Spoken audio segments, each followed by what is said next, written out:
Bismillahirrahmanirrahim. Assalamualaikum warahmatullahi wabarakatuh. Perkenalkan, nama saya Jaka Pratama Wibawa, NIM 18220192. Di sini saya akan sedikit memaparkan tentang review hasil diskusi pada mata kuliah Hukum Perusahaan kemarin, yang dalam diskusi tersebut kita mengangkat sebuah tema atau ya tentang perusahaan. Nah, di sini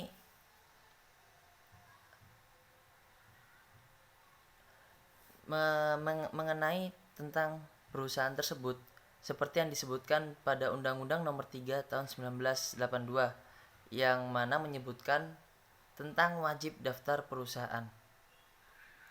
Di sini disebutkan bahwa setiap bentuk usaha yang menjalankan setiap jenis usaha harus bersifat tetap dan terus-menerus, dan yang didirikan, bekerja serta berkedudukan dalam wilayah negara Republik Indonesia untuk tujuan memperoleh keuntungan atau laba.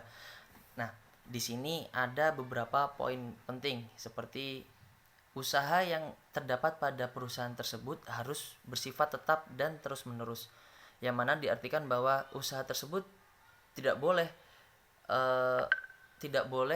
hanya dilakukan untuk semata-mata dikerjakan, yang mana hal itu tidak secara serius atau tidak secara berkelanjutan. Dan usaha yang terdapat pada perusahaan tersebut harus bersifat tetap, tidak boleh kita berganti. Nah, setelah itu berkedudukan dalam wilayah negara Indonesia, yang berarti bahwa perusahaan tersebut harus berada di wilayah Indonesia. Dan yang terakhir, poin-poin selanjutnya ialah untuk memperoleh keuntungan atau laba. Di sini jelas bahwasanya didirikannya sebuah perusahaan itu tidak lain dan tidak bukan ya untuk memperoleh sebuah keuntungan. Nah, selanjutnya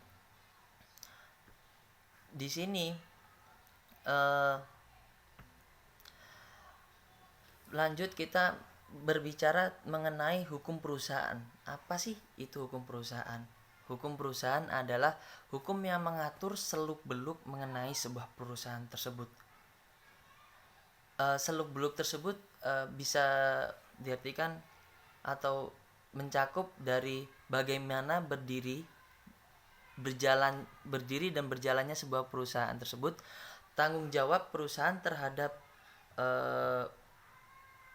orang lain atau pegawainya, dan juga hal-hal yang berkaitan dengan perusahaan tersebut seperti pilot dan yang lain-lain. Nah, di sini dasar-dasar hukum yang dipakai dalam hukum perusahaan antara lain KUH Perdata, KUH Dagang, Undang-Undang PT, Undang-Undang BUMN, Undang-Undang UMKM, Undang-Undang Koperasi, dan Undang-Undang Yayasan. Nah, dan adapun yang akan nanti kita bahas dalam pertemuan selanjutnya seperti ada masalah perpajakan, ada juga seperti aturan hukum perikatan dan hukum Islam. Nah, selanjutnya setelah kita berbicara mengenai dasar hukum, kita berbicara dasar sumber hukum yang digunakan, kita berbicara mengenai bentuk-bentuk usaha. Jadi bentuk-bentuk usaha yang terdapat di Indonesia ada dua macam. Yang pertama ada dua macam, yang berbadan hukum dan tidak berbadan hukum. Ada pula bentuk usaha di sini yang dikategorikan dengan badan usaha perseorangan dan bentuk usaha perseorangan dan bentuk usaha kerjasama.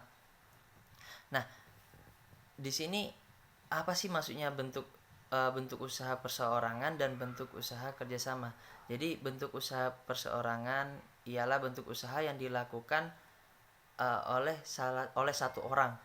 Kemudian kalau misalnya kerjasama ya bentuk usaha yang dikerjakan oleh beberapa orang. Nah, Misalnya untuk bentuk usaha yang berbadan hukum dan tidak berbadan hukum, apa sih yang dimaksud dengan badan usaha tersebut? Badan usaha yang berbadan hukum ialah eh, badan usaha badan usaha yang mana badan usaha tersebut dinaungi atau dinaungi oleh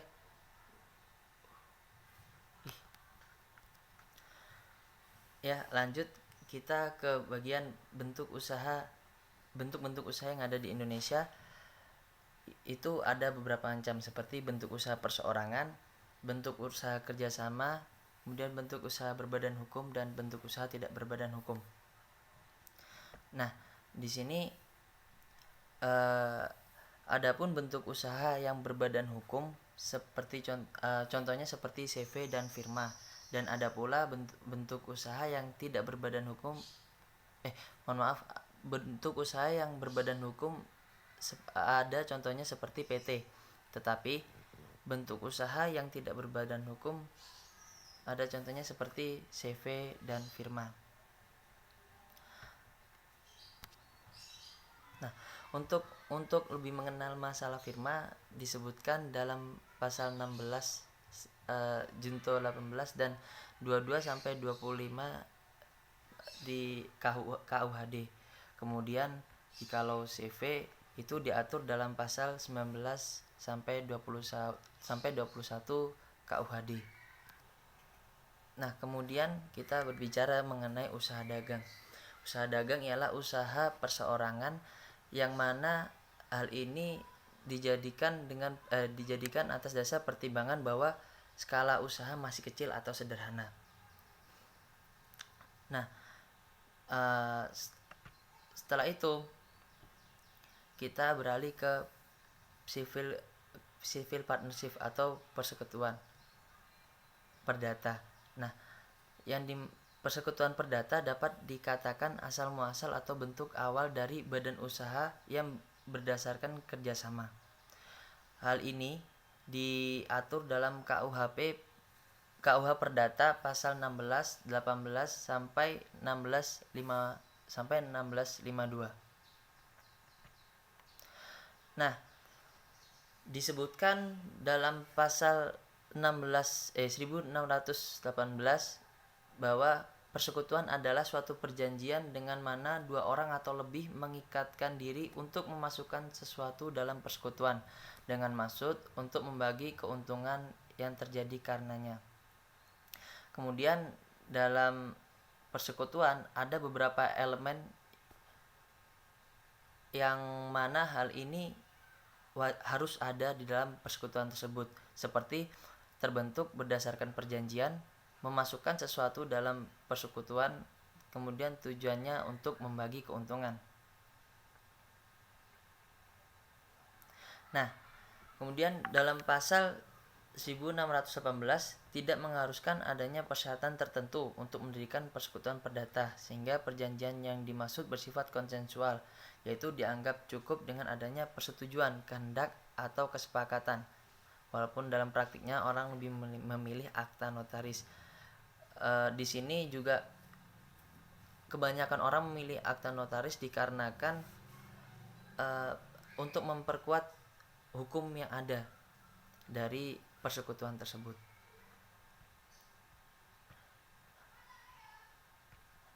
Nah, mungkin cukup sekian dari saya, kurang lebihnya mohon maaf. Wassalamualaikum warahmatullahi wabarakatuh.